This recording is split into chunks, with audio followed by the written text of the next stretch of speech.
जी हाँ, नमस्कार साथियों, आप सभी का पुनः इस ऑनलाइन प्लेटफ़ॉर्म में स्वागत है और इस वीडियो के माध्यम से आप सभी के लिए एक बहुत ही महत्वपूर्ण नया अपडेट है, जो कि एमपी डीएलएड एडमिशन 2024 को लेके, क्योंकि हाल ही में एमपी डीएलएड एडमिशन को लेके यहाँ पे एक बहुत ही ज़बरदस्त नया अपडेट मुझे देखने को मिला और इसी अपडेट से मैं आप लोगों को रूबरू कराने वाला हूँ। और बहुत सारे लोगों को मैंने ये भी देखा है कि उन्होंने मेरिट लिस्ट देख तो लिया है, लेकिन उनका डाउट क्लियर नहीं हो रहा है कि उन्हें कोई कॉलेज या कोई इंस्टीट्यूट मिला भी है या नहीं मिला है, या फिर क्या मिल सकता है या नहीं मिल सकता है, और इसका एडमिशन की प्रक्रिया क्या होगी। ऐसे बहुत सारे सवाल यदि आपके मन में आ रहे हैं, तो मैं इस वीडियो के माध्यम से पूरा क्लियर करने वाला हूँ कि आपका एडमिशन की प्रक्रिया क्या होगी। साथ ही साथ इसमें जो है आपका नाम आया है या नहीं आया है, ये भी हम यहाँ पे देखने वाले हैं। और हर एक अपडेट को मैं विद प्रूफ के साथ मैं आप लोगों को दिखाने का प्रयास करता हूँ, और वो भी ऑफिशियल वेबसाइट के माध्यम से।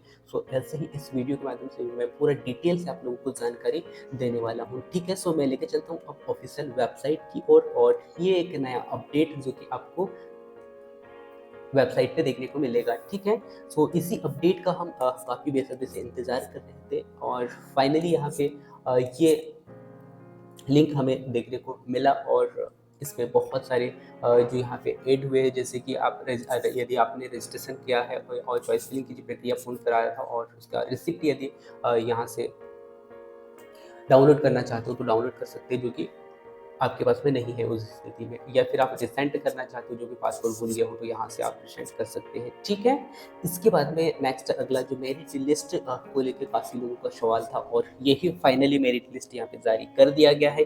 सो जो कि यहाँ पे इस लिंक पे जाके आप इसका मेरिट लिस्ट देख सकते हैं। ठीक है, और आगे मैं आप लोगों को बताने वाला हूँ कि मेरिट लिस्ट कैसे देखना है। ठीक है, इसके बाद में आपको फीस यहाँ पे सबमिट करना है, जो कि ये भी 28 से 30 तारीख तक है। और यहाँ पे आपको क्लिक करना है, और क्लिक करने के बाद में आपका application number plus date of birth और आपका पासपोर्ट यहाँ पे सबमिट करके क्या करना होगा, फीस को सबमिट करना होगा। ठीक है, इसके बाद में फीस सबमिट वाला जो रिसिप्ट है वो डाउनलोड कर सकते हो यहाँ से, डाउनलोड करना चाहे तो। ठीक है, तो ये तो एक सामान्य सी जानकारी थी, और ये बहुत सारे लोगों ने देख भी लिया है।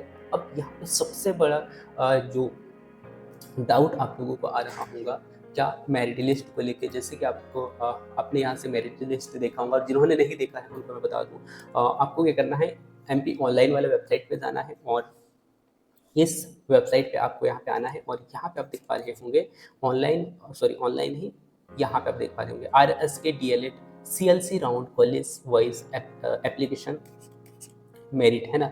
सो यहाँ पे मेरिट लिस्ट जारी किया गया है, इस पे आपको क्लिक करना है, और यहाँ पे आप देख पा रहे होंगे जो कि इसका लिंक यहाँ पे दिया गया है, इस पे आपको क्या करना है, क्लिक करना है। क्लिक करने के बाद थोड़ा सा वेट करना है, और इस प्रकार से फाइनली एक नया पेज आपके सामने देखने को मिलेगा। अब यहाँ पे आप देख पा रहे होंगे कॉलेज, तो कॉलेज में आपको क्लिक नहीं करना है, क्योंकि यहाँ पे क्लिक ही नहीं होगा।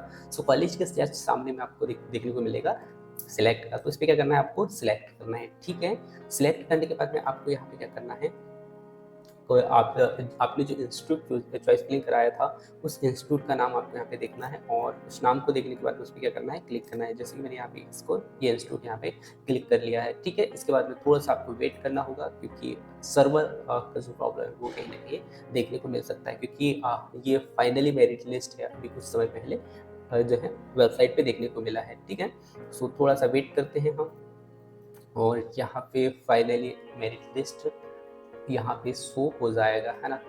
इसको मैं थोड़ा सा और एक बार रिफ्रेश करके देख लेता हूँ, जिससे कि अच्छा इरोर वाला प्रॉब्लम आ गया। ठीक है, पुनः फिर से हम यहाँ पे ट्राई करते हैं। सो ये भी प्रॉब्लम आ सकता है आपके स्क्रीन पे, है ना, तो आपको यहाँ पे ध्यान देना है। मैं आपको पुनः फिर से, इससे पहले मैं आपको बता दूँ कि आप कैसे जो है इस वेबसाइट पे आऊँगा। सो आपको क्या करना है, क्रोम ब्राउज़र में जाना है, एमपी ऑनलाइन सर्च करना है।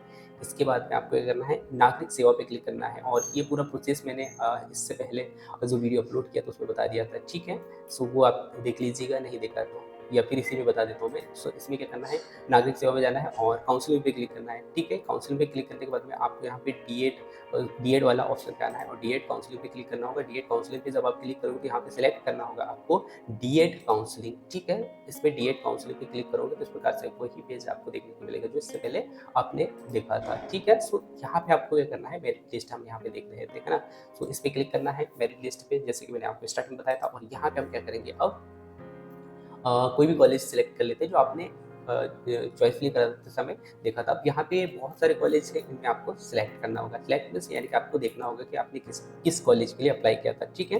तो यहाँ पे जैसे कि मैंने एग्जांपल के तौर पे एक इंस्टीट्यूट यहाँ पे ग्वालियर का उसको सिलेक्ट किया। अब यहाँ पे बहुत सारे नाम आपको देखने को मिलेंगे, इसमें वैकेंसी कितनी थी और इसके बाद में इसमें आपका नाम देखने को मिलेगा, फादर्स नेम देखने को मिलेगा और आपका डेट ऑफ बर्थ हो गया, सॉरी डेट ऑफ बर्थ नहीं, आपका परसेंटेज आपको यहाँ पे देखने को मिलेगा, ठीक है। तो इसमें आपको यहाँ पे आपका नाम देख लेना है। अब ये जो नाम आपको दिखाई दे रहे हैं, ये फाइनली जो है हम कह सकते हैं अलॉटमेंट लेटर नहीं है, ये नाम वो है जो इस इंस्टीट्यूट के लिए इन्होंने अप्लाई किया है आपके साथ में। तो यहाँ पे आपका नाम भी देखने को मिल सकता है यदि आपने उस इंस्टीट्यूट को सिलेक्ट किया और उस इंस्टीट्यूट के लिए फॉर्म अप्लाई किया था, आपने फॉर्म अप्लाई किया था, मीन्स आपने चॉइस फिलिंग कराते समय उस इंस्टीट्यूट को सिलेक्ट किया था, ठीक है।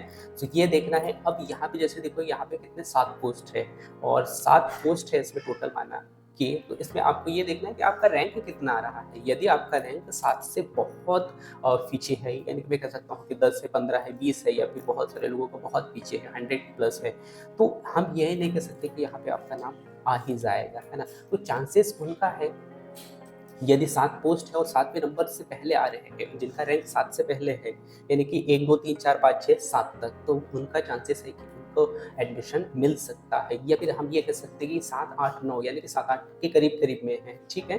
सो उस कंडीशन भी हम कह सकते हैं कि शायद जिनका नाम पहले देखने को मिल रहा है वो अगर एडमिशन नहीं लेते, तो उस कंडीशन में आपको आपका नाम देखने को मिल सकता है, ठीक है। तो इस प्रकार से आपको देखना है। और इसके बाद में अब मैं बता दूं आपको कि जो एडमिशन की जो प्रक्रिया है वो कैसे होगी, क्योंकि आपने यहाँ पे देख लिया है कि आपका नाम आ भी गया होगा, लेकिन ये वो नाम है जो कि सभी के नाम से होंगे जिन्होंने उस इंस्टीट्यूट के लिए अप्लाई किया था, ठीक है। अब मैं लेके चलता हूँ आपको उस जानकारी की ओर जो कि आप इंतज़ार कर रहे थे, कि बहुत सारे लोगों ने ये मेरिट लिस्ट देख भी लिया, लेकिन अब उनको समझ में नहीं आ रहा कि क्या करें।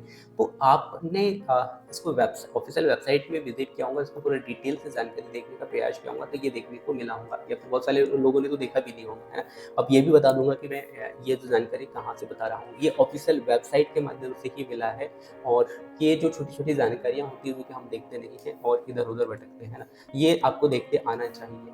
तो यहाँ पे आप देख पा रहे होंगे क्या कि आप देख पा रहे होंगे डीएलएड में कॉलेज लेवल काउंसलिंग यानी कि सीएलसी के माध्यम से प्रवेश हेतु आयोजित की जाने वाली प्रक्रिया का विवरण इस प्रकार से रहेगा। किस प्रकार से, जैसे कि आप देख पा रहे होंगे, आवेदक को निर्धारित तिथि जो कि rsk.mponline.gov.in के माध्यम से रजिस्ट्रेशन या चॉइस फिलिंग की प्रक्रिया को पूर्ण करना होगा, ठीक है। तो जो कि आपने कर लिया है, हम जिन आवेदकों का रजिस्ट्रेशन पूर्ण हो चुका है उन्हें क्या करना है, चॉइस फिलिंग की प्रक्रिया को पूर्ण करना था, ठीक है, जो कि आपने कंप्लीट कर लिया। इसके बाद में अब यहाँ पे इंपॉर्टेंट पॉइंट आता है कि चॉइस फिलिंग के पश्चात पोर्टल एवं इंस्टीट्यूट संस्था के स्तर पर मेरिट सूची आवंटित की स्थिति जारी की जाएगी, ये कहा गया था। और ये मेरिट लिस्ट आज हमें जो है ऑफिशियल वेबसाइट पे देखने को मिला भी है, ठीक है। इसके बाद में थर्ड ऑप्शन पे आप देख पा रहे होंगे, थर्ड नंबर पे, कि आवेदक द्वारा दी गई चॉइस फिलिंग के अनुसार इंस्टीट्यूट संस्था में रिपोर्टिंग करनी होगी एवं रिपोर्टिंग के समय संलग्न यानी कि दस्तावेज आपके पास में होना चाहिए, सामान्य दस्तावेज की जो है ओरिजिनल प्रति साथ लेकर उपस्थित होना होगा, ठीक है। तो यहाँ पे फाइनली मेरिट लिस्ट जारी कर दिया गया है और उस संस्था में कितने सीट है देखना यहाँ पे ये है कि, और साथ ही साथ आपका जो नाम है मेरिट लिस्ट में किस नंबर पे आ रहा है। माने कि यहाँ पे 20 पोस्ट यानी कि 20 सीट खाली है और आपका नाम आ रहा है 300 पे, तो आपका नाम यहाँ पे देखने को ही नहीं मिलेगा, है ना। यहाँ पे आपको कोई चांस नहीं मिल सकता है।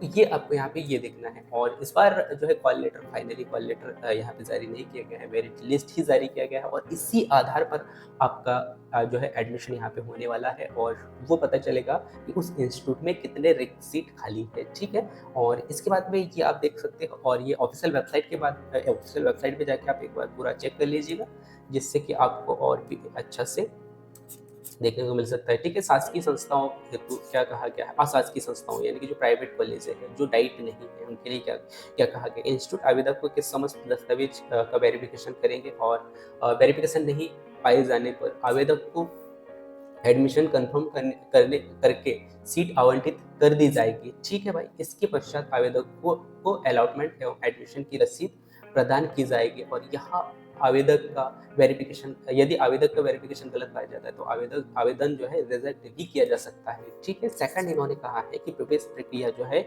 रजिस्ट्रेशन मोबाइल नंबर पर प्राप्त ओटीपी के माध्यम से अर्थात पासपोर्ट के माध्यम से पूर्ण की जाएगी। ठीक है, तो यहाँ पे इसको आपने पढ़ा होगा, इसको पढ़ने से आपको ये समझ में आ रहा है कि इस बार जो अलॉटमेंट लेटर जो आपको दिया जाएगा वो ऑनलाइन नहीं दिया जाएगा, बल्कि आपको जो है संस्था के माध्यम से दिया जाएगा, जो आपको आपने जो संस्था सेलेक्ट किया है और उस रैंक के आधार पे आपका नाम यदि देखने को मिल रहा है, परसेंटेज आपका अच्छा है, तो वहाँ से जो है आपको देखने को मिलेगा, जो कि आपको इंस्टीट्यूट से मिलेगा। ठीक है, इसके बाद में शासकीय संस्थाओं के लिए क्या यहाँ पे कहा गया, शासकीय इंस्टीट्यूटों के लिए डाइट आवेदकों के समस्त दस्तावेज का वेरिफिकेशन करेगा, वेरिफिकेशन सही पाए जाने पर आवेदक को सीट अलॉटमेंट लेटर यानी कि फीस इंस्टीट्यूट के लिए प्रोसेस कर देगा और वेरिफिकेशन गलत पाए जाने पर आवेदन रिजेक्ट भी हो सकते हैं। ठीक है, इसके बाद में प्रवेश की प्रक्रिया सेम ही है, जो कि रजिस्ट्रेशन मोबाइल नंबर पर ओटीपी के माध्यम से पासपोर्ट के माध्यम से पूर्ण की जाएगी। ठीक है, इसके पश्चात आवेदकों को एमपी ऑनलाइन में कियोस्क या फिर